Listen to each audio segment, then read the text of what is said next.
La privatización del estrés. En su investigación sobre la cultura del trabajo precario y el consumo digital, Iver Southwood cuenta una historia en primera persona.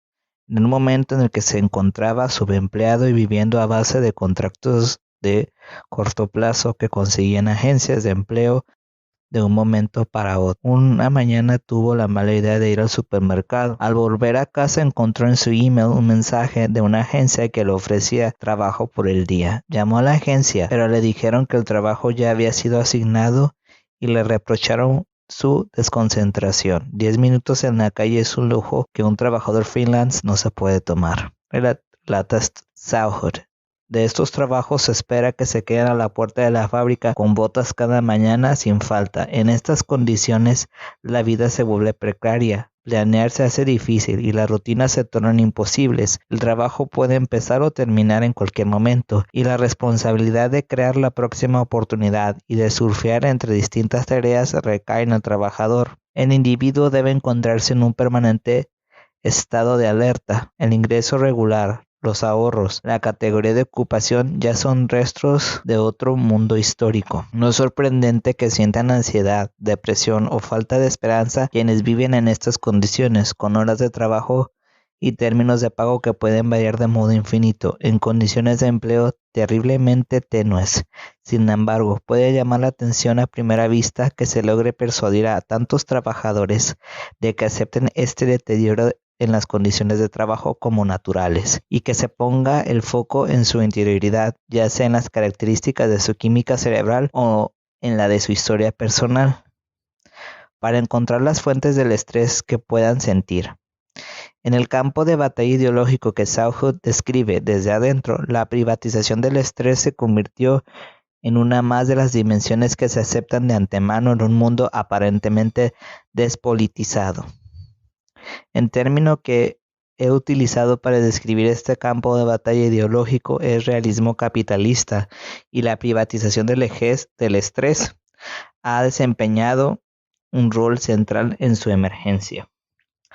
En su exposición de la ideología, Althusser cita la doctrina Pascal: arrodíllate, mueve tus labios en la plegaria y entonces creerás.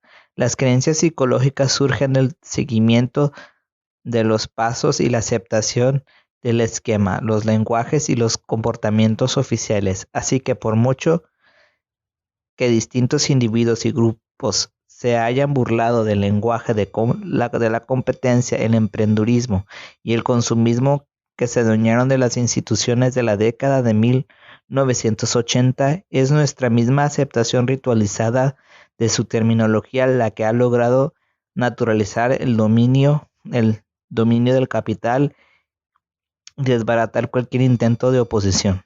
Rápidamente podríamos aprender la forma que ha tomado el realismo capitalista con solo reflexionar acerca del significado de la famosa doctrina de Margaret Thatcher de que no hay alternativa. Cuando Thatcher lanzó esta afirmación notable, el énfasis caía sobre la preferencia. El capitalismo neoliberal era a sus ojos el mejor sistema posible.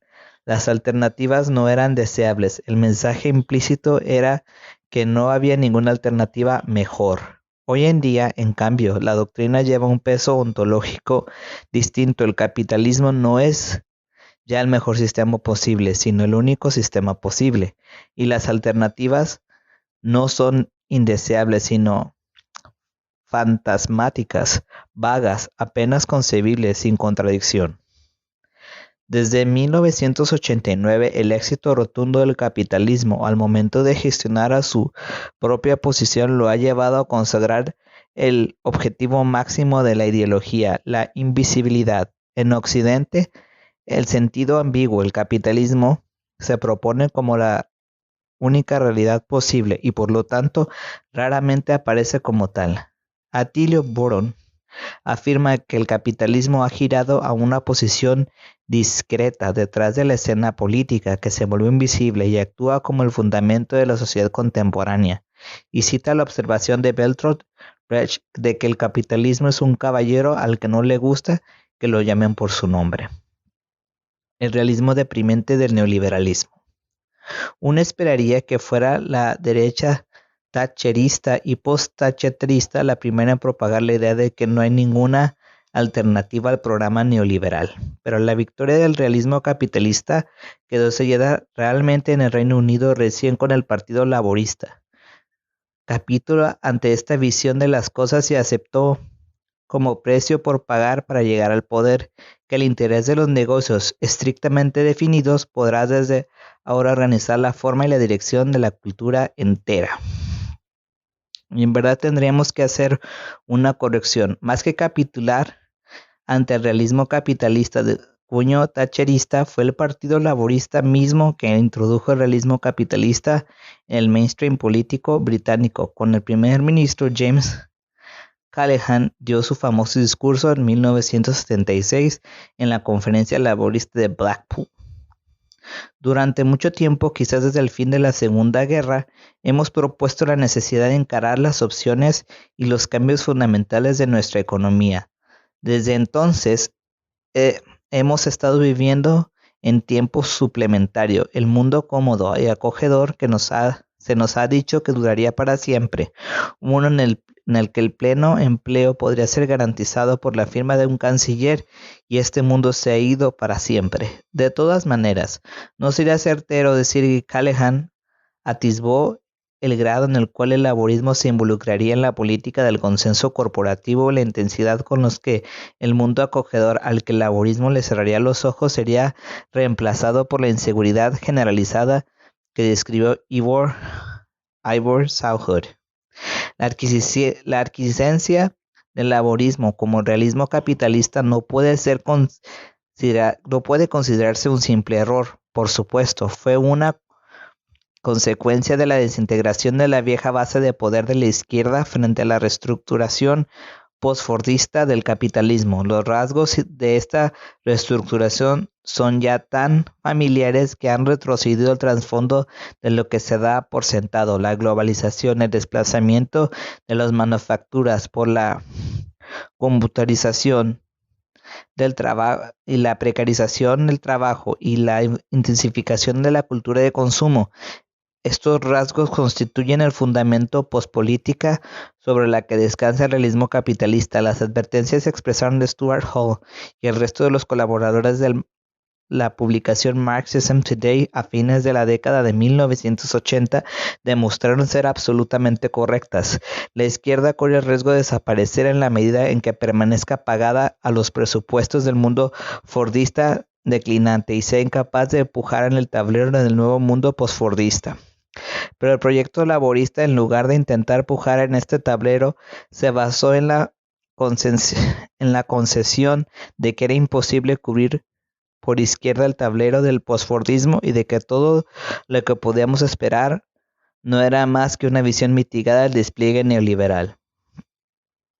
Los autonomistas italianos Franco Berardi y Toni Negri también reconocieron la necesidad de enfrentarse con la destrucción del mundo en el que la izquierda nació y adaptarse a las condiciones del posfordismo, aunque de una manera bien distinta. En una serie de cartas escritas en la década de 1980, Negri caracteriza la transición traumática de la esperanza revolucionaria a la derrota a manos del neoliberalismo triunfante. Debemos vivir y sufrir la derrota de la verdad, de nuestra verdad. Debemos destruir su representación, su continuidad, su memoria, su huella. Hay que rechazar todo subterfugio en el reconocimiento de que la realidad ha cambiado y con ella la verdad. Hay que despojarse hasta de la propia biografía, cambiar la sangre en las venas. Actualmente estamos viviendo los efectos del fracaso de la izquierda para hacer frente al desafío identificado por Negri, y no hay que tomarse una licencia demasiado grande para conjeturar que muchos cuadros de la izquierda han sucumbido ante la colectiva depresión clínica, con síntomas de abstinencia, déficit motivacional e incapacidad de actuar. Una diferencia entre la tristeza y la depresión es que mientras la tristeza se autorreconoce como un estado de cosas temporario y contingente, la depresión se presenta como necesaria e interminable. Las superficies glaciales del mundo de un depresivo se extienden hasta los horizontes inimaginables. En la depresión de la enfermedad, el depresivo no reconoce su melancolía como normal o patológica.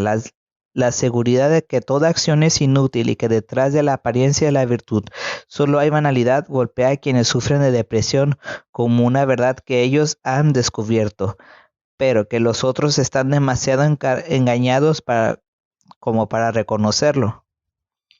Existe una clara relación entre el realismo aparente del depresivo con sus expectativas tremendamente lejanas, tremendamente bajas, y el realismo capitalista. Pero esta depresión no toma forma colectiva. Por el contrario, consiste en la descomposición de la colectividad en nuevas formas de atomización. Una vez que fue negada la organización estable del empleo para que habían sido educados, una vez que se les privó también de la solidaridad que antaño proveían los sindicatos, los trabajadores se encontraron forzados a entrar en el juego de la competencia individualista, en el terreno ideológico que naturaliza dicha competencia. Muchos son los que nunca se recuperaron del shock traumático de la destrucción repentina del mundo socialdemócrata basado en la organización fordista, y esto es algo que vale la pena recordar en un momento en que la coalición liberal conservadora que gobierna busca retirar los beneficios por discapacidad. Esta maniobra no es sino el punto culminante del proceso de privatización del estrés que comenzó en el Reino Unido durante los años 80. Las formas múltiples del estrés post-fordista, así como el giro del fordismo al post-fordismo, ha provocado un sinnúmero de daños colaterales a nivel psíquico. El post-fordismo ha innovado también en la multiplicación de las formas de estrés.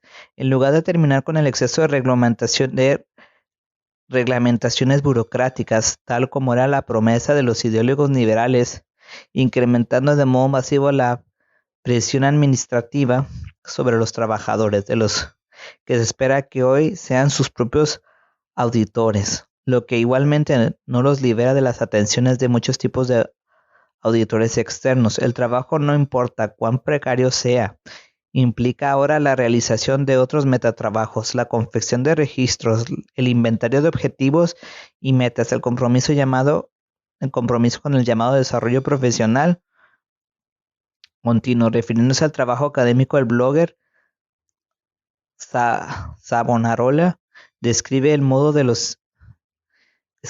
que los sistemas de evaluación permanente y ubica engendran un estado de ansiedad constante. Uno de los fenómenos de trabajo falso más comunes en la academia neoliberal de la actualidad es la inflación del currículum. A medida de que los trabajos disponibles se reducen hasta niveles kafkianos de postergación e implausibilidad, el miserable portador del capital académico no solo debe desempeñarse con relación al programa, sino que también registrar cada uno de sus actos productivos. El único pecado es el pecado de la omisión. En este sentido, el pasaje de la evaluación y medida periódica a la evaluación permanente y ubica solo puede resultar en una especie de jovenismo del trabajo inmaterial que, como su precursor estalinista, excede cualquier tipo de racionalidad instrumental y solo genera una corriente subterránea de debilitamiento y ansiedad al no existir una norma que preside cuánto es lo que uno debe trabajar. No hay una cantidad de trabajo tal que le permita a uno sentir que tiene el empleo asegurado. O sea, básicamente es que tienes que inflar tu currículum lo más que pueda. No hay un final para eso. Bien, será ingenuo imaginar que esta corriente subterránea del debilitamiento y la ansiedad es un efecto colateral no buscado de la imposición de estos mecanismos de autovigilancia que por los demás manifiestamente fracasan en la consecución de sus objetivos oficiales. Ni más ni menos que el pensador político conservador Philip Blunt afirmó: la metodología de mercado genera una costosa y enorme burocracia de contadores, examinadores, inspectores, asesores y auditores, todos preocupados por garantizar calidad y ejercer el control, incluso al precio de aplastar la innovación, impedir la experimentación y elevar los costos. El reconocimiento hecho por Blunt es que bienvenido, pero es importante rechazar de que los fallos aparentes del gerencialismo son errores honestos de un sistema que en sus intenciones más profundas busca mejorar la eficiencia. Las iniciativas gerencialistas sirven a la perfección a sus objetivos reales ocultos, que son los de debilitar más aún el poder del trabajo y socavar la autonomía de los trabajadores como parte del proyecto para restaurar las condiciones históricas de poder y de riqueza de las clases hiperprivilegiadas. En el monitoreo inagotable y la precariedad en verdad van de la mano, como afirma Tobias Van Ben. El trabajo precario ejerce una presión irónica y a la vez devastadora sobre el trabajador.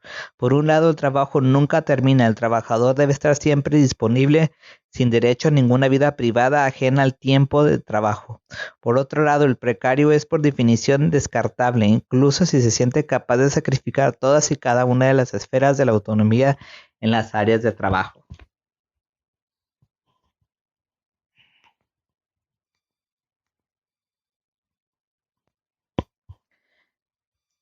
La tendencia que es prácticamente todas las formas de empleo se vuelven precarias. En palabras de Franco Barenti, el capital ya no recluta a las personas, sino que compra los paquetes de tiempo separados de sus portadores ocasionales e intercambiables. Estos paquetes de tiempo no tienen ninguna conexión nocional con una persona con derechos o necesidades, simplemente se encuentran disponibles o no en el mercado.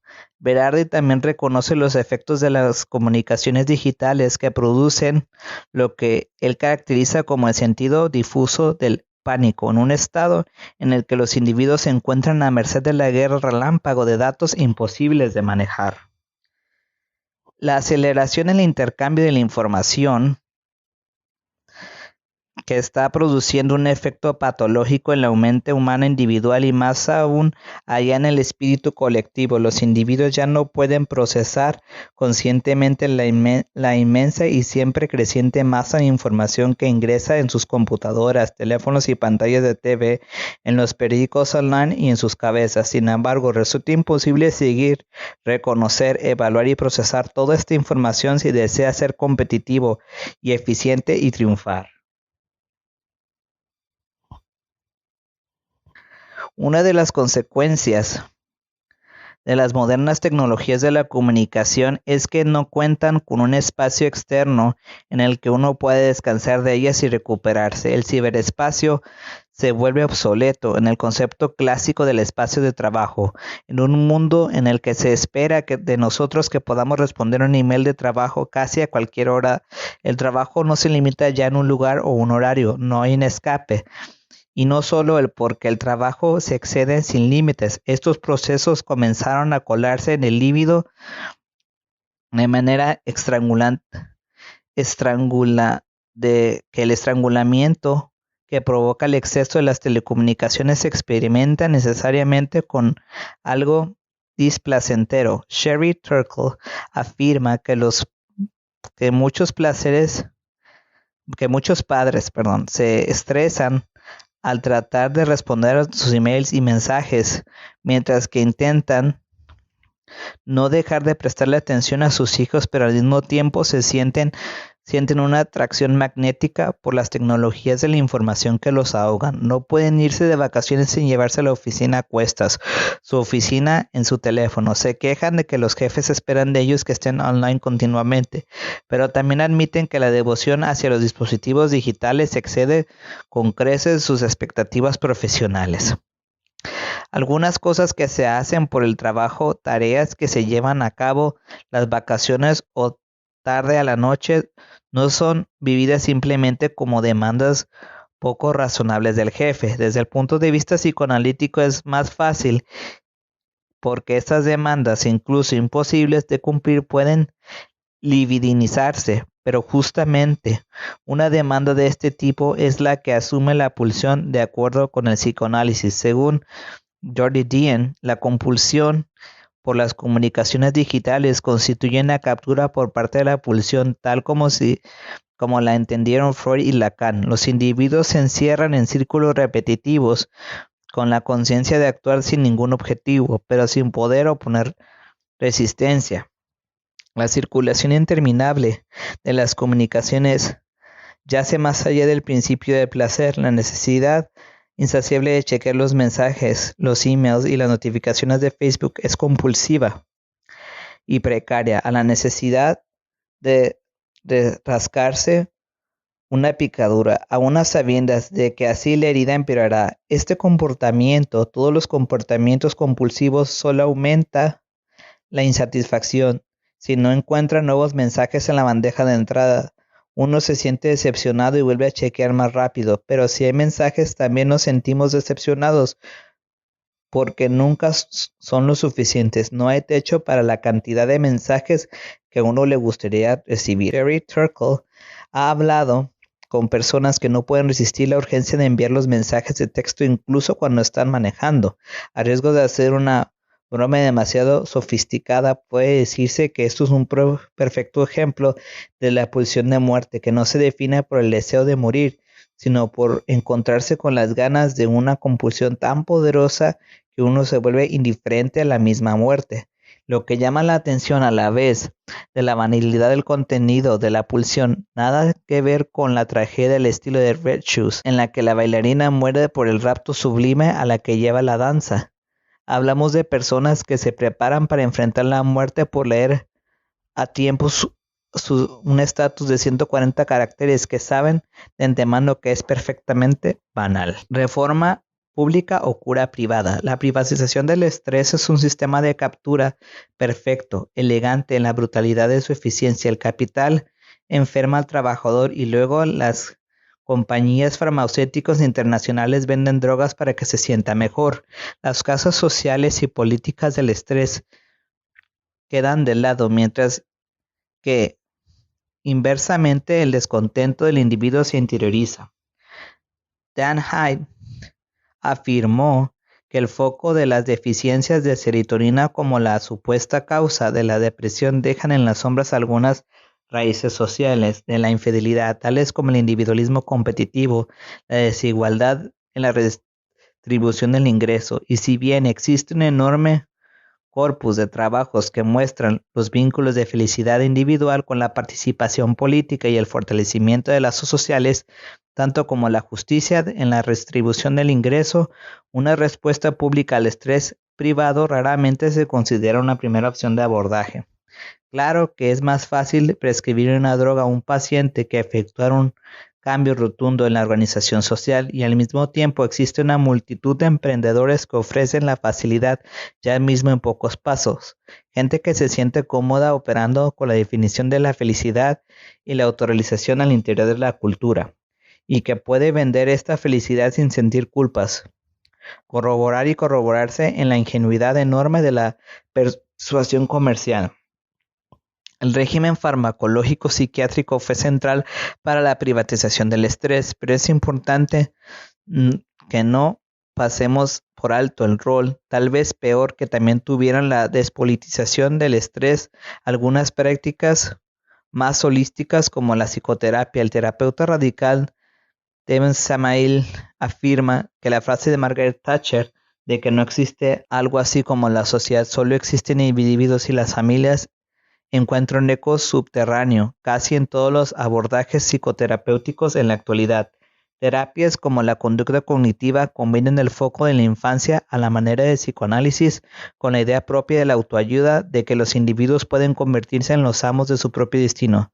Samael le da nombre muy subjetivo de voluntarismo mágico. A la noción de que con la ayuda experta de tu consejero terapeuta puedes cambiar el mundo, porque el mundo es cosa tuya en última instancia, para que ya no te provoque estrés. La propagación del voluntarismo mágico fue un factor crucial para el éxito del neoliberalismo. Incluso podríamos decir que este voluntarismo constituye algo así como la ideología espontánea de nuestra época. Por ejemplo, las ideas de autoayuda que se volvieron influyentes en los programas de TV populares. El caso de Oprah Winfrey es probablemente el mejor ejemplo, pero otros programas como británicos como The Mary Queen of Shops y The Fairy Job Mother promueven de modo explícito el empoderamiento psíquico característico del voluntarismo mágico. Estos productos nos aseguran que las traves a nuestro potencial productivo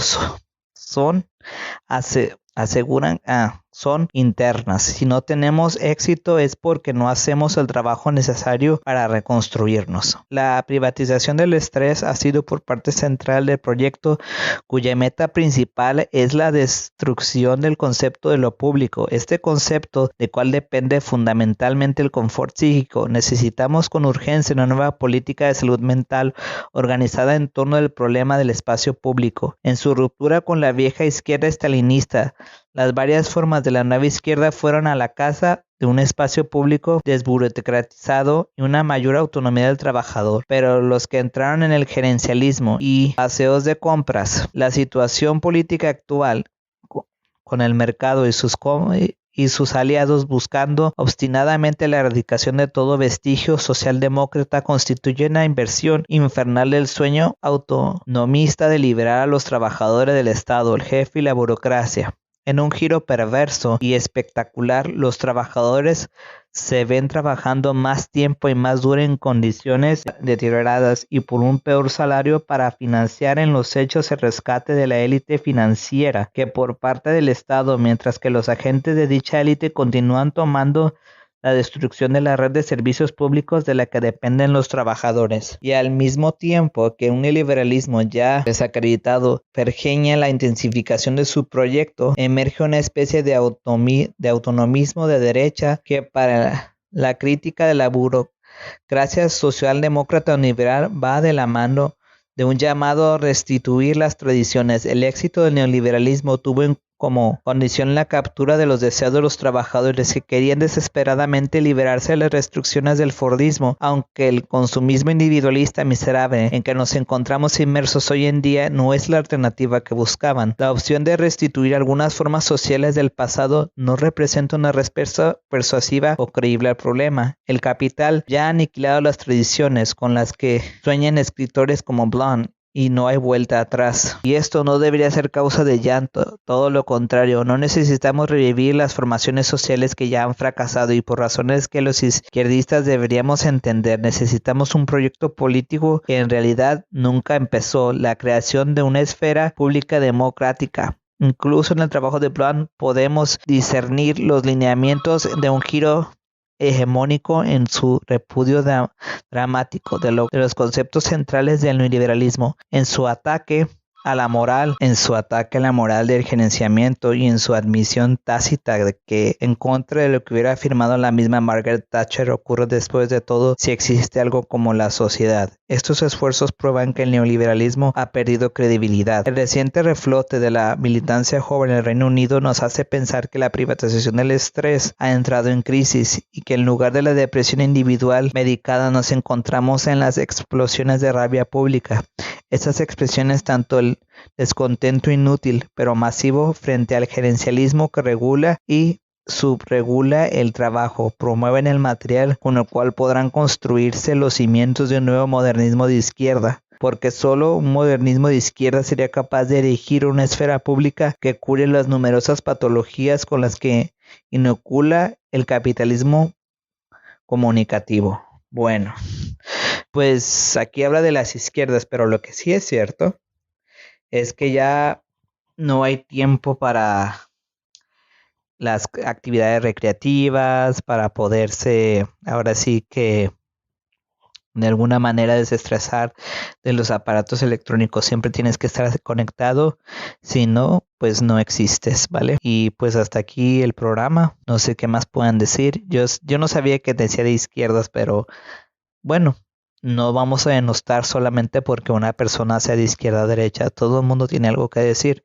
lo sé, pero esto es una crítica bastante fuerte, sobre todo por el voluntarismo mágico, que básicamente es decir que todo lo puedes, todo puedes hacerlo sin tomar las estructuras sociales, políticas y económicas de cada individuo. Y ya está.